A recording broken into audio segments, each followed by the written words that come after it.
গণভোটের চাইতে আলু পেঁয়াজের দাম ঠিক করা অনেক বেশি গুরুত্বপূর্ণ বলে মন্তব্য করেছেন বিএনপির ভারপ্রাপ্ত চেয়ারম্যান তারেক রহমান। একদিকে যখন জুলাই সনদের আইনি ভিত্তি এবং নভেম্বরে গণভোটের দাবিতে রাজপথে নেমেছে জামায়াত ও তাদের সমমনা ধর্মভিত্তিক রাজনৈতিক দলগুলো, তখন তারেক রহমানের এমন মন্তব্য যেন নতুন আলোচনার জন্ম দিয়েছে। বিশেষ করে যখন ঐকমত্য কমিশনের হাত ধরে রাজনৈতিক দলগুলোর সমঝোতায় জুলাই সনদ বাস্তবায়নের স্বাক্ষর করল বিএনপি, তারপর থেকেই নতুন মোড় নিয়েছে দেশীয় রাজনীতিতে।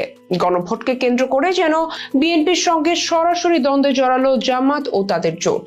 কিন্তু কেন গণভোটের চাইতে আলু পেঁয়াজের দাম ঠিক করা বেশি গুরুত্বপূর্ণ বলে মনে করেন তারেক রহমান? কি চাইছে বিএনপি? বাংলাদেশের অভ্যন্তরীণ রাজনীতির হাল হকিকত জানতে থাকুন ভিডিওর শেষ পর্যন্ত।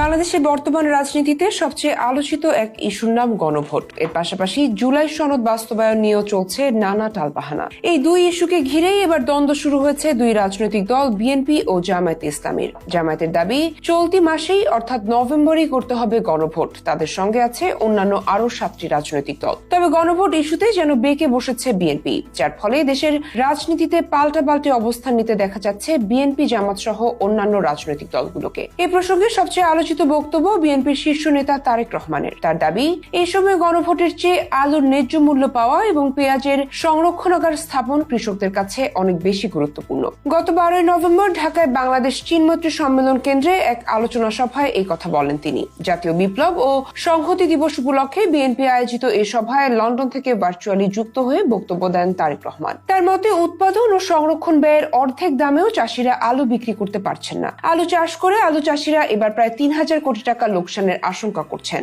অপরদিকে আমরা দেখি দু একটি রাজনৈতিক দলের আবদার মেটাতে গিয়ে কথিত গণভোট যদি করতেই হয়, রাষ্ট্রকে প্রায় সমপরিমাণ টাকা গচ্চা দিতে হবে। এমন পরিস্থিতিতে লোকসানের মুখোমুখি এসব আলু চাষির কাছে এই সময় গণভোটের চেয়ে মনে হয় আলুর ন্যায্য মূল্য পাওয়াটা অনেক বেশি গুরুত্বপূর্ণ।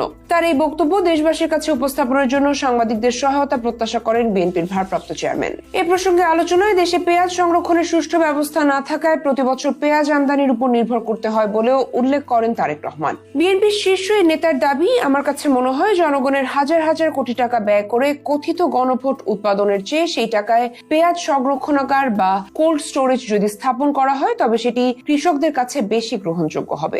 গণভোটের দাবিতে আন্দোলনের আড়ালে পতিত শক্তিকে রাজনীতিতে পুনর্বাসনের সুযোগ করে দেওয়া হচ্ছে কিনা সেই প্রশ্ন তোলেন বিএনপির ভারপ্রাপ্ত চেয়ারম্যান। এছাড়া গণভোটের সময়সহ সংস্কার বাস্তবায়নের প্রক্রিয়া নিয়ে বিএনপি ও জামায়াতে ইসলামীর মুখোমুখি ও শত্রুভাবাপন্ন অবস্থানের প্রেক্ষাপটে আজকে যারা আমরা রাজপথের সঙ্গীরা বসে আছি, কেউ হয়তো রাজপথের সঙ্গী ছিল, সেরকম কিছু দলকে আমরা দেখেছি বর্তমানে বিভিন্ন শর্ত দিয়ে জাতীয় নির্বাচন অনুষ্ঠানে বাধা সৃষ্টি করতে চাইছে। জাতীয় নির্বাচন অনুষ্ঠান নিয়ে জটিলতা সৃষ্টির অর্থ এদিকে নির্বাচন না করে হয়তো রাষ্ট্রের খবরদারির সুযোগ গ্রহণ করা, অপরদিকে রাজনৈতিকভাবে যদি বলতে হয় পতিত পরাজিত পলাতক স্বৈরাচারের পুনর্বাসনের পথকে সুগম করে দেওয়া। অন্তর্বর্তী সরকারকে তাদের অগ্রাধিকার ঠিক করার পরামর্শ দিয়ে তারেক রহমান বলেন, স্বল্প মেয়াদে অন্তর্বর্তী সরকারের কাছে জনগণ সার্বিক সফলতা আশা করে না। এটি অন্তর্বর্তী সরকারের প্রধান দায়িত্ব নয়। অন্তর্বর্তী সরকার দেশে আগামী ফেব্রুয়ারি মাসে জাতীয় নির্বাচন অনুষ্ঠানের সময় নির্ধারণ করেছে। এখন সরকারকে সিদ্ধান্ত নিতে হবে তারা কি একটি রাজনৈতিক দলের আকাঙ্ক্ষা বাস্তবায়ন করবে, নাকি দেশের গণতান্ত্রিক জনগণের কাছে জবাবদিহিমূলক একটি সরকার প্রতিষ্ঠার লক্ষ্যে ফেব্রুয়ারির জাতীয় নির্বাচনকে অগ্রাধিকার দেবে।